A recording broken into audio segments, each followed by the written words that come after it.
ಡಿ.ಕೆ. ಶಿವಕುಮಾರ್ ಅಪಾರ ದೈವ ಭಕ್ತ, ಕರ್ನಾಟಕ ಕಾಂಗ್ರೆಸ್ಗೆ ಬಂಡೆ ಅಂತ ನಿಂತಿರುವಂಥ ನಾಯಕ, ಈಗ ಹಾಲಿ ಮುಖ್ಯಮಂತ್ರಿ. ಹೌದು, ಕರ್ನಾಟಕ ಕಾಂಗ್ರೆಸ್ನ ಬಲಿಷ್ಠ ನಾಯಕರ ಲಿಸ್ಟ್ನಲ್ಲಿ ನಂಬರ್ 2 ಆಗಿದ್ದಂಥ ಡಿ.ಕೆ. ಶಿವಕುಮಾರ್ ಅವರು ಇವತ್ತಿನಿಂದ ನಂಬರ್ 1 ಆಗಿದ್ದಾರೆ. ಈ ಡಿ.ಕೆ. ಶಿವಕುಮಾರ್ ಅಪಾರ ದೈವ ಭಕ್ತ ಅನ್ನೋದರಲ್ಲಿ ಯಾವುದೇ ರೀತಿಯಾದಂಥ ಅನುಮಾನ ಇಲ್ಲ. ಅವರ ದೈವ ಭಕ್ತಿ ಈಗ BJPಗೆ ಭಯವನ್ನು ಸೃಷ್ಟಿ ಮಾಡಿದೆ. ಹೌದು, ಯಾಕೆ ಅಂದರೆ ಅವರು ಮೊದಲಿನಿಂದಲೂ ಸಹ ಸಾಫ್ಟ್ ಹಿಂದುತ್ವವನ್ನು ಜಾರಿ ಮಾಡಿಕೊಂಡು ಅದನ್ನು ಪಾಲನೆ ಮಾಡ್ಕೊಂಡು ಬರ್ತಾ ಇದ್ದಾರೆ. ಕಾಂಗ್ರೆಸ್ನಲ್ಲಿ ಹಿಂದುತ್ವವನ್ನು ಅಷ್ಟು ಅಚ್ಚುಕಟ್ಟಾಗಿ ನಿಭಾಯಿಸುವ ಯಾವುದೇ ವ್ಯಕ್ತಿಯನ್ನು ಇಡೀ ರಾಜ್ಯ ನೋಡಿಲ್ಲ. ಹಾಗೂ ಹಿಂದುತ್ವವನ್ನು ಪ್ರತಿಪಾದನೆ ಮಾಡುವಂಥ ವ್ಯಕ್ತಿಯನ್ನು ಸಹ ಕಾಂಗ್ರೆಸ್ ಇವತ್ತಿನವರೆಗೂ ಕಂಡಿಲ್ಲ. ಆದರೆ ನಾನು ಹಿಂದೂ ಧರ್ಮದಲ್ಲಿ ಹುಟ್ಟಿದ್ದೇನೆ, ಹಿಂದೂ ಆಗೇ ಸಾಯ್ತೇನೆ ಅನ್ನೋ ಅಧಿಕೃತ ಹೇಳಿಕೆಗಳನ್ನು ವಿಧಾನಸೌಧದ ಒಳಗೆ ಹಾಗೂ ಹೊರಗೆ ಹೇಳುವಂಥ ಧೈರ್ಯ ಮಾಡಿದ್ದು ಡಿ.ಕೆ. ಶಿವಕುಮಾರ್ ಮಾತ್ರ. ಅವರ ಸಾಫ್ಟ್ ಹಿಂದುತ್ವ ಎಷ್ಟರ ಮಟ್ಟಿಗಿತ್ತು ಅಂದರೆ, ಉತ್ತರ ಭಾರತದಲ್ಲಿ ನಡೆದಂಥ ಮಹಾ ಕುಂಭಮೇಳಕ್ಕೆ ಇಡೀ ಕಾಂಗ್ರೆಸ್ಸಿನ ಅಷ್ಟೂ ಜನರು ವಿರೋಧ ಮಾಡಿದ್ರು, ತಾವು ಸ್ವತಃ ಕುಟುಂಬ ಸಮೇತರಾಗಿ ಹೋಗಿ ರಾಹುಲ್ ಗಾಂಧಿಯನ್ನೂ ಸಹ ಅಚ್ಚರಿಗೊಳಿಸುವಂತೆ ಅಲ್ಲಿ ಪುಣ್ಯ ಸ್ನಾನವನ್ನು ಮಾಡಿಕೊಂಡು ಹಾಗೂ ಅಲ್ಲಿ ವ್ಯವಸ್ಥೆ ಮಾಡಿದ್ದಂಥ ಸರ್ಕಾರಕ್ಕೆ ಮೆಚ್ಚುಗೆಯನ್ನು ವ್ಯಕ್ತಪಡಿಸಿ ವಾಪಸ್ಸಾಗಿದ್ದರು. ಇನ್ನು ಅವರ ಹಬ್ಬ ಹರಿದಿನಗಳು, ಅವರ ಪೂಜೆ ಪುನಸ್ಕಾರಗಳನ್ನು ಇಡೀ ಕರ್ನಾಟಕ ನೋಡಿದೆ. ಈ ಎಲ್ಲ ಬೆಳವಣಿಗೆಗಳು BJPಗೆ ಒಂದು ಹಂತಕ್ಕೆ ಥ್ರೆಟ್ ಅಂತಲೇ ಹೇಳ್ಬೋದು.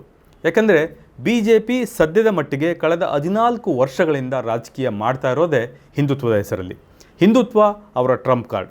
ಮಂದಿರ ಕಟ್ಟುವೆವು, ನಾವು ಮಂದಿರ ಕಟ್ಟುವೆವು ಅಂತ ಹೇಳಿ ಅಧಿಕಾರಕ್ಕೆ ಬಂದರು. ಅದೇ ರೀತಿ ಮಂದಿರವನ್ನು ಕಟ್ಟಿದರು. ಆ ಮಂದಿರವನ್ನು ಕಟ್ಟುವಂಥ ಸಂದರ್ಭದಲ್ಲಿ 2 ಬಾರಿ ನರೇಂದ್ರ ಮೋದಿಯವರು ಪ್ರಧಾನಮಂತ್ರಿ ಆದರು. ಇದೀಗ NDA ನೇತೃತ್ವದಲ್ಲಿ 3ನೇ ಬಾರಿಗೆ ಪ್ರಧಾನಿಯಾಗಿದ್ದಾರೆ. ಈ ಬಾರಿ ಅವರಿಗೆ ನಂಬರ್ಸಲ್ಲಿ ಸ್ವಲ್ಪ ವ್ಯತ್ಯಾಸ ಆಯಿತು. ಸ್ವಂತ ಬಲದಲ್ಲಿ ಅವರು ಅಧಿಕಾರವನ್ನು ಮಾಡೋದಕ್ಕೆ ಸಾಧ್ಯ ಆಗಿರಲಿಲ್ಲ. ಆದರೆ ಈ ಬಾರಿಯೂ ಸಹ ಅವರ ಟ್ರಂಪ್ ಕಾರ್ಡ್ ಇರುವಂಥದ್ದು ಹಿಂದುತ್ವ.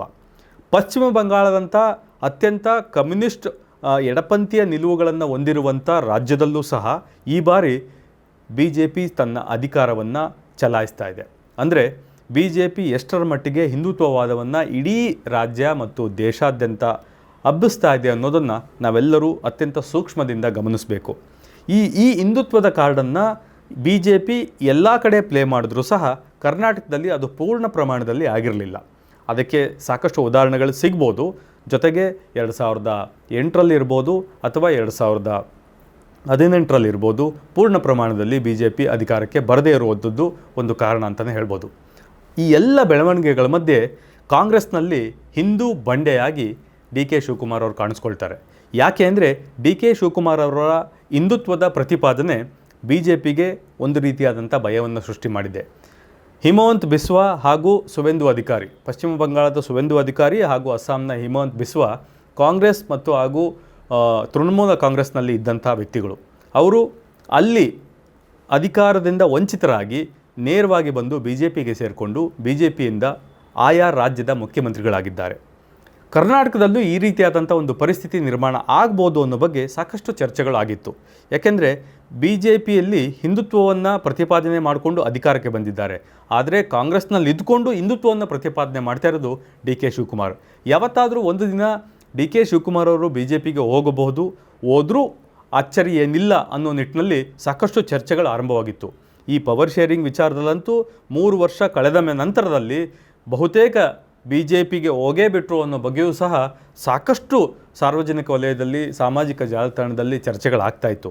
ಆದರೆ DKಶಿ ಯಾವುದೇ ಕಾರಣಕ್ಕೂ ಆ ನಿರ್ಧಾರವನ್ನು ತೆಗೆದುಕೊಳ್ಳಿಲ್ಲ. ಅವರು